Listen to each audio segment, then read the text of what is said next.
April 2ஆவது தேதி வரலாற்று நிகழ்வுகள். ஐக்கிய அமெரிக்காவின் முதலாவது முழுநேர திரையரங்கு கலிபோர்னியாவின் லாஸ் ஏஞ்சலஸ் நகரில் திறக்கப்பட்டது. 1902. டைட்டானிக் கப்பல் தனது முதலாவது கடற்பயண ஒத்திகையை ஆரம்பித்தது. 1912. சோவியத் சிவர்திலோவ்சிக் நகரில் உள்ள உயிரி ஆயுத ஆய்வுக்கூடத்தில் தவறுதலாக ஆந்த்ராக்ஸ் நுண்ணுயிரிகள் வெளியேற்றப்பட்டதால் 66 பேர் உயிரிழந்தனர். கணக்கிலடங்கா உயிரினங்கள் கொல்லப்பட்டன. 1979. ராகேஷ் சர்மா சோயூஸ் T-11 விண்கலத்தில் பயணித்து விண்வெளி சென்ற முதலாவது இந்தியர் என்ற பெருமையை பெற்றார். 1984.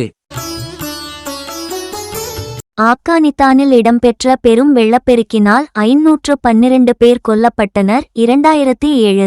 மும்பையில் துடுப்பாட்ட உலகக்கிண்ண இறுதி ஆட்டத்தில் இந்திய அணி இலங்கையை 6 இழப்புகளால் வென்று உலகக்கோப்பையை பெற்றது. 2011. குறைந்த அளவிலான பயன்பாடு மற்றும் பயனர் தரவை வெளிப்படுத்தக்கூடிய பாதுகாப்பு பாதிப்புகள் காரணமாக நுகர்வோரின் கூகுள் கணக்குகளை நீக்கும் செயல்முறையை கூகுள் தொடங்கியது. 2019.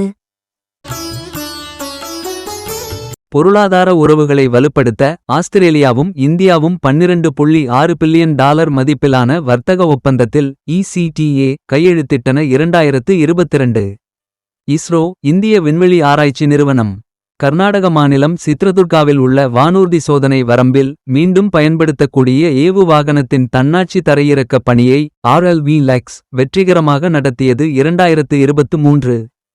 தமிழ்நாட்டின் சென்னையில் தலைமையிடமாக கொண்டு செயல்படும் இந்திய கெண்டக்கி, ஆர்கன்சாஸ், டென்னசி மற்றும் மிசௌரி ஆகிய மாநிலங்களில் வசந்த காலத்தின் தீவிர புயல்கள் குறைந்தது 23 உயிர்களை பலி கொண்டன. 2025.